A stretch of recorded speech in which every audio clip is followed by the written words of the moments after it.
Hey there, logic lovers! Welcome! I am Renbel, and together with me is my friend Godwin. Hello! Today we're gonna delve into the world of categorical syllogisms. But don't worry, it's gonna be easy because we're gonna take it step by step so it's easy to understand. By the end of this lesson, you'll be making logical arguments like a pro. Ready to sharpen your reasoning skills? Great! Let's get started!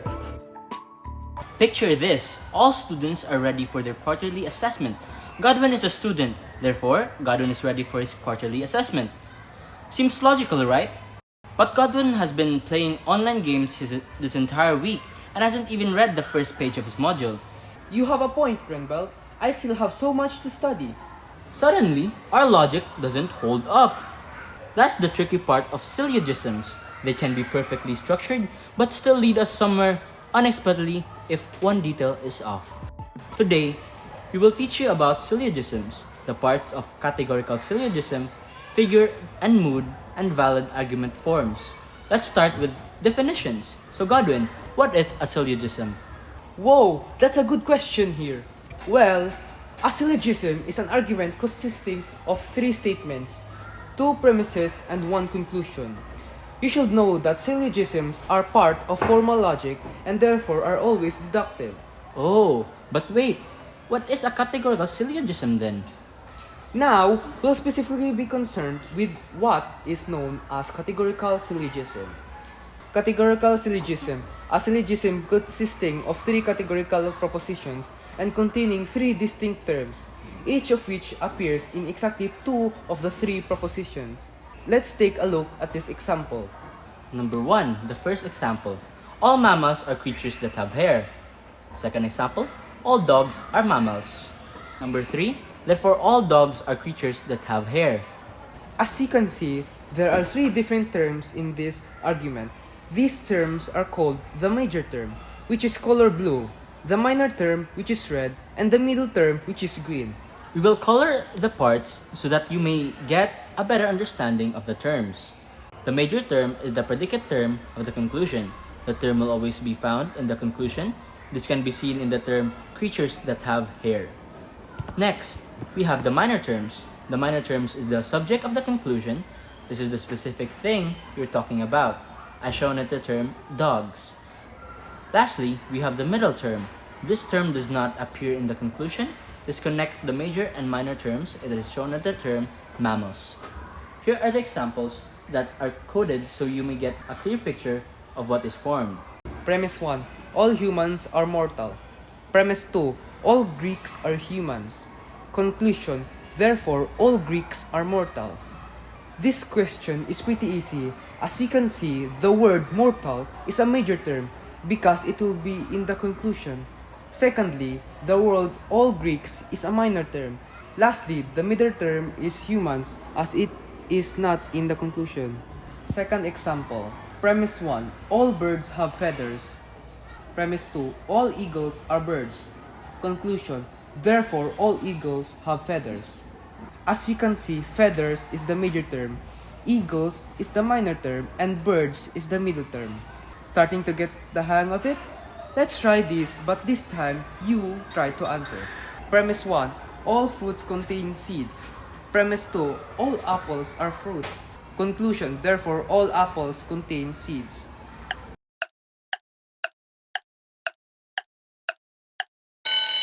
Contain seed is the major term, apples is the minor term, and fruits is our middle term. You should take note that the premise that contains the major term is called the major premise, while the premise that contains the minor term is called the minor premise. The standard form for the premise requires the major premise to be always listed first. Now, since you are all familiar with the forms of categorical syllogisms, we can learn the tools that can help determine if the syllogisms are valid or invalid. All categorical syllogisms have what is called mood and figure. The mood of a categorical syllogism is a series of three letters corresponding to the type of proposition: the major premise, the minor premise, and the conclusion. The building blocks of the categorical syllogism are the four categorical propositions, which are the universal affirmative, known as A, the universal negative, E, particular affirmative, I, and particular negative, O. A propositions. These are universal affirmatives. They say all A are B, which means everything in category A is also in category B. An example of this is all dogs are mammals. E propositions. These are universal negatives. They say no A are B, which means there is no overlap between category A and category B. An example of this is no birds are mammals. I propositions. These are particular affirmatives. They say some A are B, which means at least one thing in category A is also in category B. An example of this is some birds are pets. O propositions. These are particular negatives. They say some A are not B, which means at least one thing in category A is not in category B. An example of this is some birds are not pets. You should know that with different kinds of propositions, we can create various types of syllogisms, and is actually essential in the validity of a categorical syllogism. So it is important to understand the implications.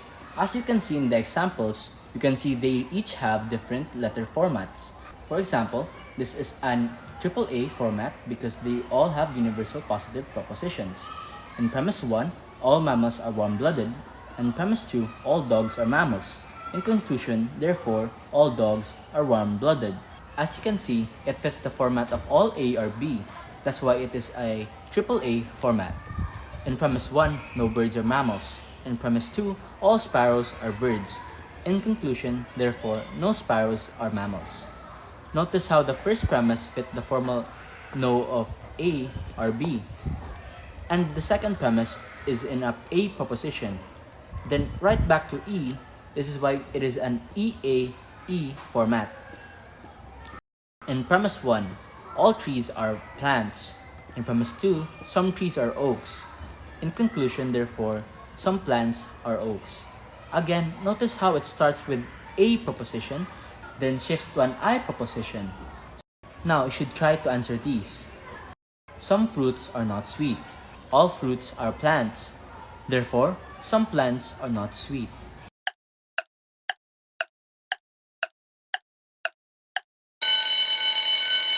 The format of this example is OAO because it starts with an O proposition where some A are not B, then shifts to A proposition and shifts back to O proposition.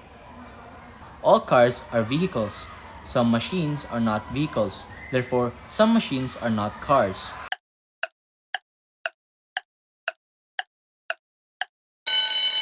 The format of this example is AOO. Given that each categorical syllogism is composed of exactly 3 categorical propositions, and because there are 4 different kinds of categorical propositions, there are going to be 64 different possible moods. Let's move on to figures. The figure of categorical syllogism is a number which corresponds to the placement of 2 middle terms. It is the location of the middle term in the major and minor premise. Let me explain syllogistic figures.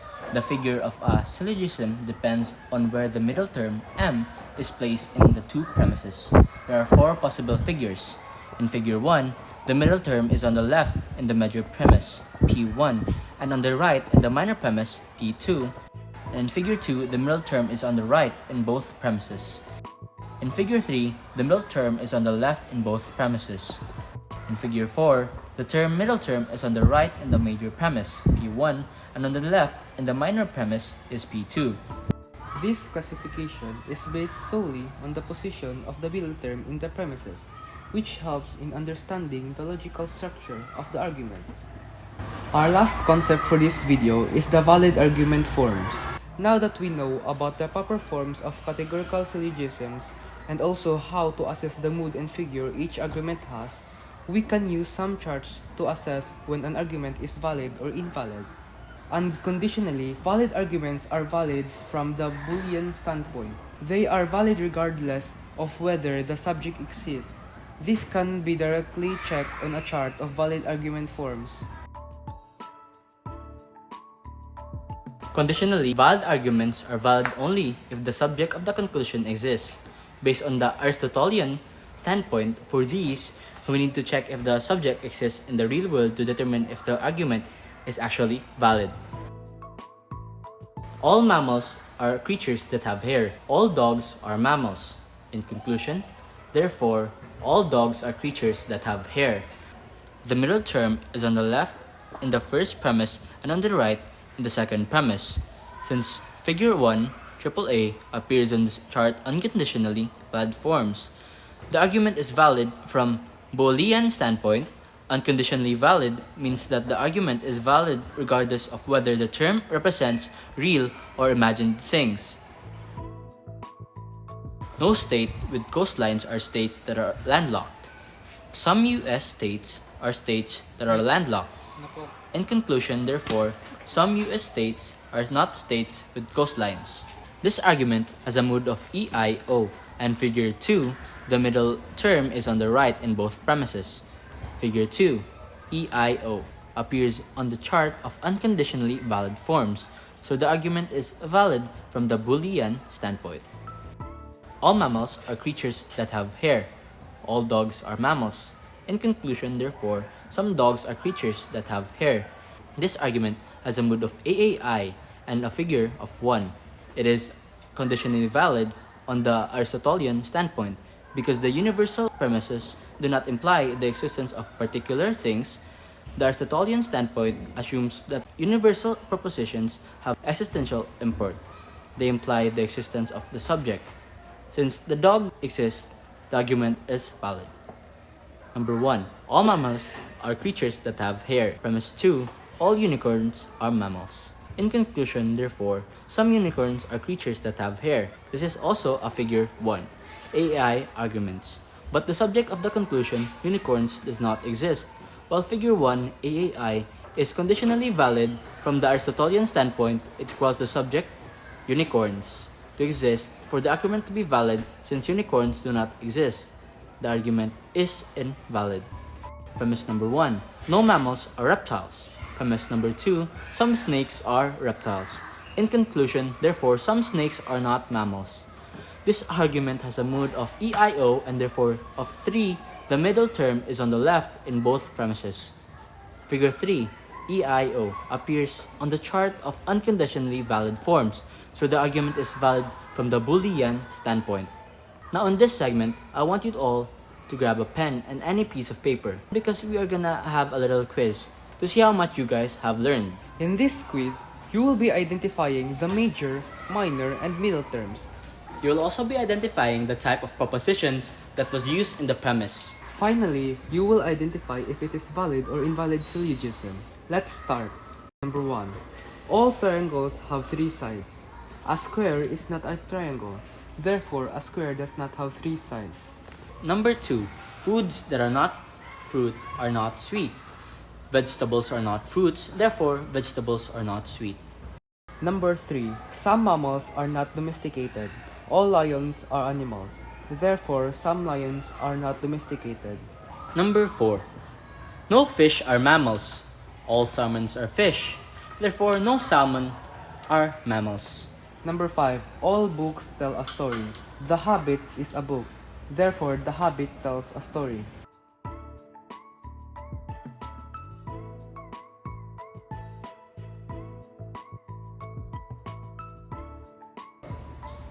So for everyone who got everything right, then good for you. You listened well to our discussions. Those who got a few wrongs, that's alright. You still did your best.